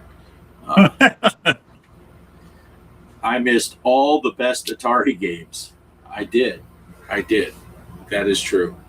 But now I get to rediscover them. It's a whole new experience, and I have more appreciation now. You know, when you're a kid, sometimes you don't appreciate stuff like, well, this game's kind of cheesy or whatever. It's like, but look at the nuances, or look at, you know, or just appreciate the fact that someone was able to do it with the hardware. It's like, yeah, it's not as easy as you think to make little dots move around on a screen and have them react to each other. Right. Yeah, the thing back then, going from one console generation to the next, was mainly what everybody was looking for was the leap in graphics back in the day. Like, holy crap, this looks so much better than that one. And then at some point, you just got to where everything looked the same anyway for these new consoles. And it could just be that also we're older. You don't get as excited for, I shouldn't say, okay. There are some cool games that come out for the newer stuff that are really cool to play, but it doesn't have the same appeal as it did years ago. I think that's why a lot of us go back to the things we have nostalgia for and the things of that era. Because I didn't have an Intellivision or ColecoVision until I started collecting again, like in 2015, 2016. I decided I want to have every system that I didn't have growing up. I want these games, you know. So I started collecting everything. Yeah. And it didn't take long to learn over the years that sometimes the pretty graphics are just hiding a shitty game. It's the lipstick on a pig. And Right. sometimes, you know, a really good game that doesn't look as pretty is a good game. You know, it's Yeah. like, yeah. There's some games that I can just go back to anytime. One of those is Super Mario World for the Super Nintendo. Just the sounds of it, I can always hear the music in my head. As soon as you see somebody playing, it's like, yeah, I want to play that again. My son and I, for a while, we were playing Super Mario Brothers 3 and Super Mario World. We would do an annual playthrough of both of those when he was still at home in junior high, high school. So Nice. Let's see. Steve's talking about Pac-Man. It was disappointing, but it was my first Pac-Man experience, first console game I remember playing. Yeah. I don't remember being very disappointed in the 2600 games at the time, but we didn't have any close by arcades. So you played an arcade game at a store in the lobby, or you played it at a pizza place or something, you know, if you were going to have dinner or something. But when you got to NES, there were definitely some disappointments along the way. And the biggest one for me, I think, with that one was Activision's Ghostbusters. I wanted that thing. I saw it in the Christmas catalog. I circled it. Like, I love the Ghostbusters movie. I want this game for Christmas. Opened it up Christmas Day and started playing it. I'm just like, what in the hell is this crap? You know, it's the only Nintendo game that I ever returned. I think it was the day after Christmas. I asked my mom if we could return it, get something else, and she said, yeah. So, Wow. Yeah. I guess I had, and I'm kind of the same way now with ports. I'm not a big fan of ports, and even younger, I guess, because I did have some access to some arcades in my middle, you know, like early teen years and stuff like that. So I would play the games I wanted, like Donkey Kong. Every time I loved Donkey Kong. From the time I first played Donkey Kong, I loved Donkey, and I was always disappointed. You know, I was like, "Hey, I'm going to get the Intellivision Donkey Kong. I can't wait to buy this." And to me, that's kind of like Phil with Pac-Man on Atari 2600. For me, it was Donkey Kong on Intellivision because it's like, yeah, this isn't even close. And huge disappointment. So I just got out of the practice of buying. It's like, yeah, if I want to play Centipede, I'll go play Centipede at the arcade. If I want to play this, and sometimes it's the controller is, you're giving up. If you're used to playing Centipede with a trackball, now you're trying to play it with a joystick. It's not quite the same, and it doesn't feel right. It doesn't look as good and all that. So I'm still kind of that way. I know you like ports and you get a lot of ports like Popeye. You have every version of Popeye ever thought of. And that's cool. I just don't think, for me, that would be Donkey Kong. And a lot of the versions of Donkey Kong that are out there, I just can't stand to play them. So it's like, I like. Yeah, there are certain games that I will. Original Mario Brothers, Burger Time, just played that one. Beef drops there. Popeye, those ones like that. I'll buy them. See, I think I'm jealous of maybe a little bit because most of the versions of Popeye I've played, I think are playable, good ports. Some of them look better and some of them play a little bit better. But I think some of those versions of Popeye are way better than the version of Donkey Kong that I got. Right. Like, that's no fair. But so I got kind of spoiled away from that. And I'm not, and of course now I don't have the space to be buying a bunch of different. If I have, yeah. I'm sorry. I think that came up one time. Mike, correct me if I'm wrong, but I think that was in our private chat one time. I think that Bliss accidentally wrote Donkey Kong. I think that's how that happened. Because, Bliss, he wouldn't have written that on purpose. So then we just had to keep going with it. Right. Yeah. And unfortunately, with all those arcade ports, I can play them on the iArcade. So I don't get all excited. I did buy that Kangaroo because Kangaroo, he changed it enough and he got rid of that stupid jump. Yeah, and there's some people like Brian. I just like supporting Brian anyway, just because I know him. Right. But I do want his game. I don't. They didn't bring it up for the spring. There's one that Mike helped out with. The Stratego type game. What was the name of it? I've been wanting that since it came out in the boxed version, but I'm waiting for a sprint version of it now. Because I've always loved Stratego. We played that board game growing up a lot. So nice. And Mike's saying, "Yep, that was the Bliss reference." Well, hello there, DJC Game Studios. Hey. How's it going? Yep, that came straight from Captain PG. Donkey Dong. Chuck, says Mike. Hot dog. Napoleonic Wars. Yes, of course. Napoleonic Wars. There's a great version of Mario Brothers playable on Super Mario Advance 4 for the Game Boy Advance. Yes, yeah, I've played that through my son. Yep.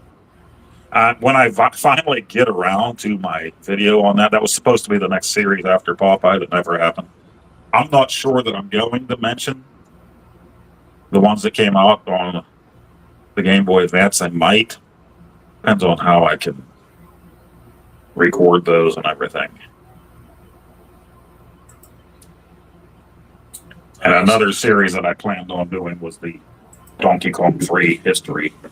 That might be one video, but these are things like that I've been meaning to do for the last, 3 or 4 years, those 2 videos. And then the Contra one, I shot all the gameplay footage for my Contra video in December, and I still haven't put it all together and did an intro or anything for that. So.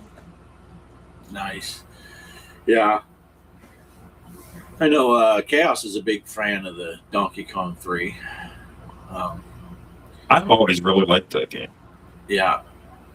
My problem I have with the Donkey Kong series is, I suck at Donkey Kong 3, so it's hard for me to get excited about playing it because I just suck at it. I've never gotten good at it all. But it's trying to get past the admitting a lot of times I think I like Donkey Kong Jr. better than the original Donkey Kong. And it pains me when I think about that. So I try not to think about it, but I do have a lot of fun playing Donkey Kong Jr. Yeah. And there are times where I'm like, if I could only sit down and play one of them, I might pick Junior. Yeah. But yeah, it's kind of crazy. And then I didn't have exposure to Donkey Kong 3 until much later. It was one of those where I had it on a main machine or something. I'm like, well, I got Donkey Kong and Junior. Let me get this Donkey Kong 3. And I'm like, what the heck is this all about? And I just never got good enough to play it. They're throwing the tacos. That would be cool, Poe. It says 8-Bit Steve. Pizzas. I thought of that character today. I picked up some Domino's pizza and I was thinking, it's a pizza. I didn't say it aloud. Yeah. Yeah. I keep waiting for one of these days when I get undressed. Kelly's going to say hot dog. Instead, she says Vienna sausage. Side order of monkey dicks. Yeah. It's fun on this end. Yeah. Chuck's got people throwing pizzas at him instead of him throwing pizzas. Yeah. All right. Now I'm getting chilly again. It's down to 75 in here, but the air conditioner blows right on me. We're down to 65 in here now. I didn't have the door open. Let me see. Let's see what it looks like outside. See, you can't see. We got some cloud cover going on outside. It's still too bright. It'll just be all washed out. Oh, it's dark here. Coming your way soon. Yeah. Yeah. Well, it's only 10 minutes to 8 here. Needs to play Donkey Kong 94. If not in handheld mode, just play through emulation. I don't know that one. Look how Donkey Kong Country. Oh, is that what that is? I mean, those were a departure too. You think a lot of people were like, I don't like Donkey Kong 3. It's not the same as the first two. Well, there really hasn't been, aside from they've had those Donkey Kong versus Mario and the minis and those puzzle games that are set up kind of like the old Donkey Kong. But yeah, everything else is just out there with Donkey Kong after the Donkey Kong Country games. And so they had the one where you had to beat the bongos and all that stuff. Yeah. Yeah, I think the kids played Donkey Kong Country. That's one you got the little monkey too, right? Yep. You can flip around. Diddy. Yeah, oh yeah, it was Diddy, wasn't it? Diddy Kong or something? Yeah. Yeah. Yeah.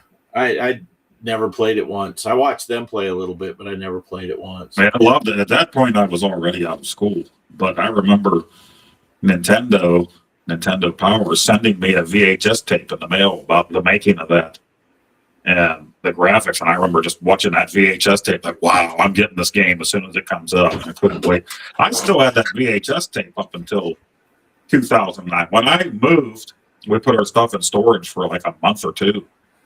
And I lost a bunch of stuff, all my action figures, a lot of my cool, like Mad Magazine, Crack magazines, stuff like that. All just my Nintendo Fun Club, the original before Nintendo Power, all that stuff disappeared out of storage somehow. Somebody got in there somehow. And didn't realize it until I unpacked everything here at home. Oh, that sucks. Steve said Donkey Kong 94 for Game Boy was massive. Yeah, I didn't really get into the Game Boy games. So. I'll look that up. I will look up Donkey Kong 94 and see if I can play it. I know I have on my Raspberry Pi, I can emulate Game Boy. I'm 99% sure. Time to switch over. Uh-oh. Has it been? Oh, yeah, we're almost at 2 hours. Poe's got to switch to the plug in his phone. So yeah, I will see. I'm pretty sure I have the ability to emulate the Game Boy, and I'll look for Donkey Kong 94 and give it a whirl. But I don't know. So I don't know. Lately, when I have time to play anything, I've been playing dang Frantic. That game is awesome. I can't beat hard mode. I haven't beat medium either though. The second level. So, but because I got to like level 8, I think, on the medium level of Frantic, and then I said I'm going to try it on hard, and that was a mistake. So, it's a great game, yeah. Poe plugging in his phone is a time-honored tradition on Hanging Out. Yeah, then you get to see me stagger through trying to keep the conversation going, usually on a topic I don't know much about. So, got to get special guests more often for just this moment, if nothing else. We sending Mike's Gaming Gala. Hey, can you log on? We're almost to 2 hours. Can you log in real quick so I have someone to talk to while Poe's gone? Yeah,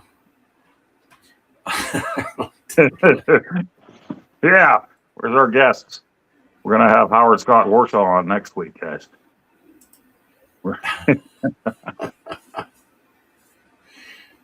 Yeah. Derek says, "Oh yeah, Frantic is cool." Yeah, this is my Super Pocket I was talking about, and I've hardly played it, but I do have Intellivision Collection 1 in the thing. Oh, nice. And you can still get this, but not in the wood grain. They have an Atari branded one that's red and black wood grain. Well, that's cool. And then you plug in a cartridge into that kind of thing? Yeah, this one, since it's Atari branded, it has built-in Atari games already, some games. And then you can buy all the different EverDrive cartridges and put them in. They have an Intellivision Collection 1 and 2, I think. And I just have the 1. But there's all kinds of other, like, Data East Collection, stuff like that you can play on them. Well, that's cool. That is cool. I remember you got that a while back. I remember when I was when I was on vacation. I was sitting in the hotel lobby annoying the poor guy that does the job that you do. They just put up the big Christmas tree in there, and I was coming down and having the all morning breakfast by myself. Nice. And while the rest of the family slept, playing my Atari. That's awesome. That's awesome. Yeah. You're missing the Michelle. You missed some Michelle banter. That's about all that happened while you were gone. Oh, no.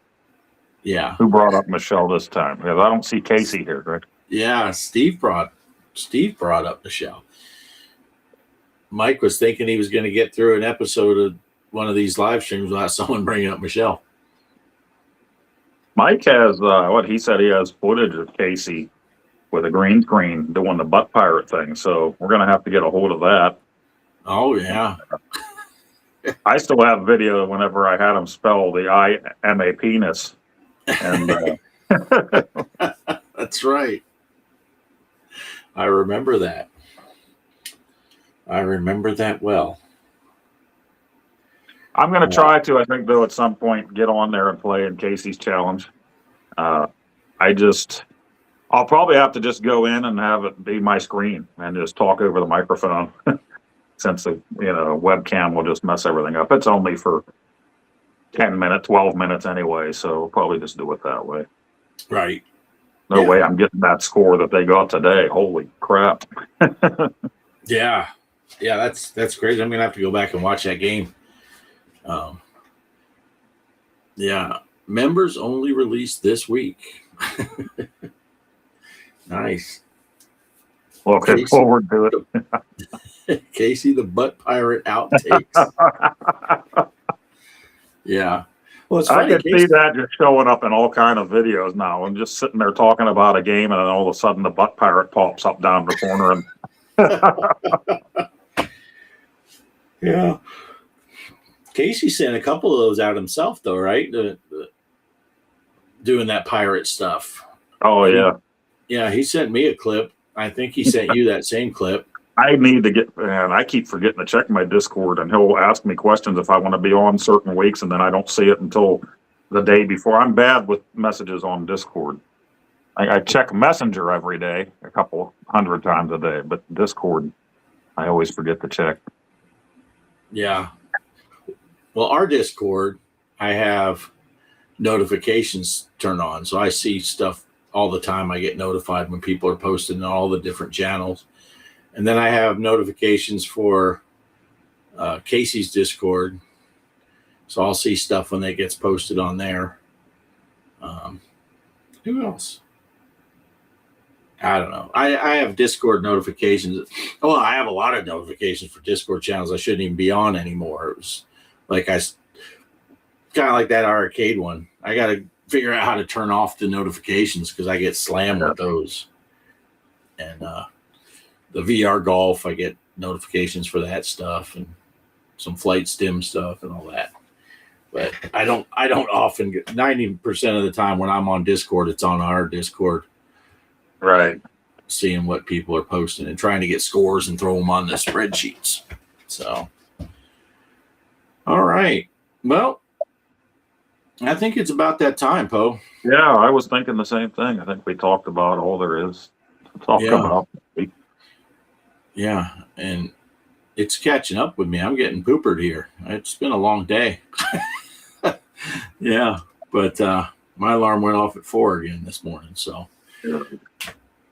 all right. Well, did you have anything you wanted to promote real quick? You got your video tomorrow?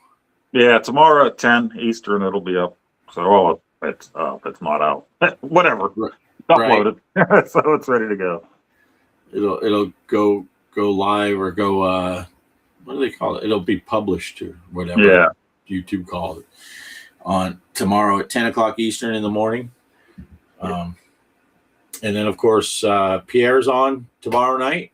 Yes. And then that leads you into Casey's show. And same deal on Tuesday. Pierre is on Tuesday night. It'll lead you into Mike and Brian's show.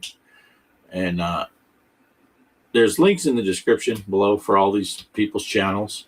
Wednesday, Crispy goes live. Thursday, I'm on with Greg doing our pinball stuff, pinball fun with Greg. And then Friday, Derek and Megan have their Megapixel show at 1 o'clock in the afternoon Eastern.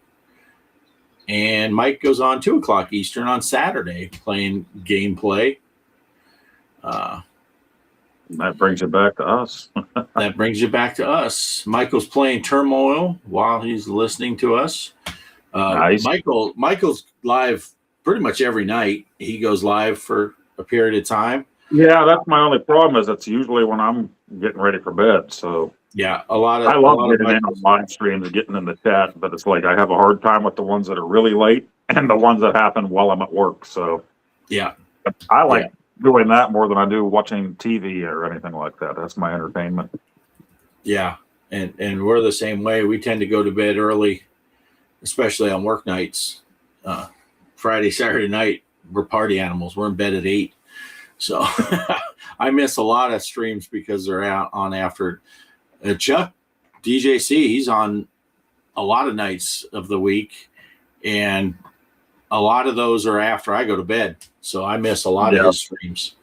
And go ahead. Game Freak goes on Saturday nights most of the time.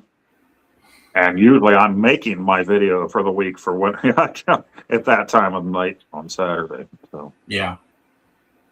And of course, the Creeper's on in the afternoons a lot of days. Yeah, I miss his stuff too because it's afternoon streams. Yeah, it's while you're at work. But he's on a lot. Links in the description for his channel also. And we will be having him on here one week. He couldn't make it last week for a recital, so I didn't get to ask him for this week here. So we'll see. We'll get him on here one week. Yeah, we'll get Creeper on. That'll be fun. I've never got to, I see him on live chats.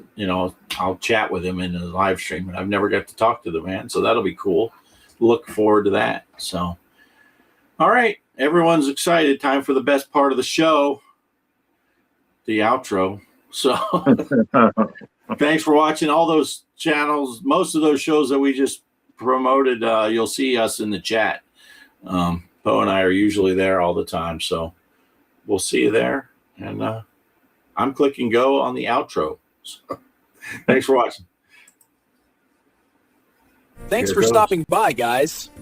We hope to see you next week. Hanging out with Poe and Offgrid.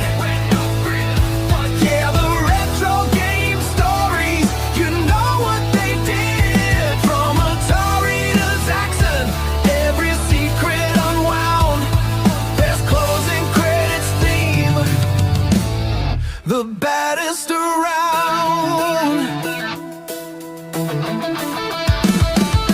Flippers are flapping, the high scores in sight. Talking on consoles, day in and day out, through the night. Every button pressed, every cartridge blown clean. Reliving the glory on a glowing screen. Hanging out with Poe and Offgrid. Yeah, the retro game stories. You know what they did. From Atari to Zaxxon, every secret unwound. Best closing credits theme. The baddest around.